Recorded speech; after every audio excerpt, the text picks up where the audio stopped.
ह्याच्यामध्ये एक साईडला मोठी जागा असते, एक साईडला कमी जागा असते. रॅमला पण एक साईडला वाईड असतं, एक साईडला कमी असतं. हां, आणि हा नॉच आहे तो तिथे लागतो.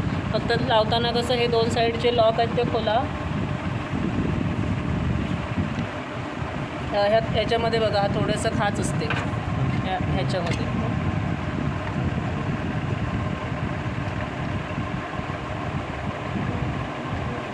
आणि हे तुमच्या हातानेच बसले पाहिजे. म्हणजे ते लॉक हे प्रेस केल्यावर आपोआप लॉक झाले पाहिजे.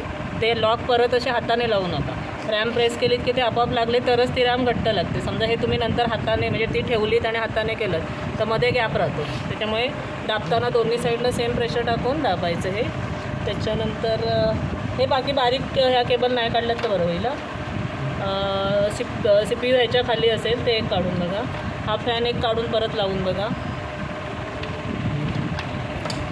ही हार्ड डिस्क आहे. हार्ड डिस्क पण काढायला लागेल. ह्या साईडचा पत्रा काढलेला की हार्ड डिस्क निघेल. हार्ड डिस्क पण जोडून बघा.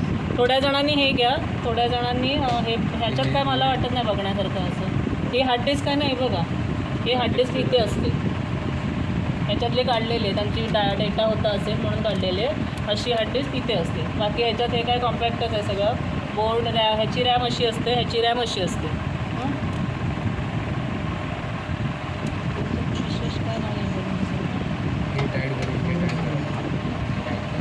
हा दुसऱ्या ह्याच्यावरती घ्या, मागे घेतला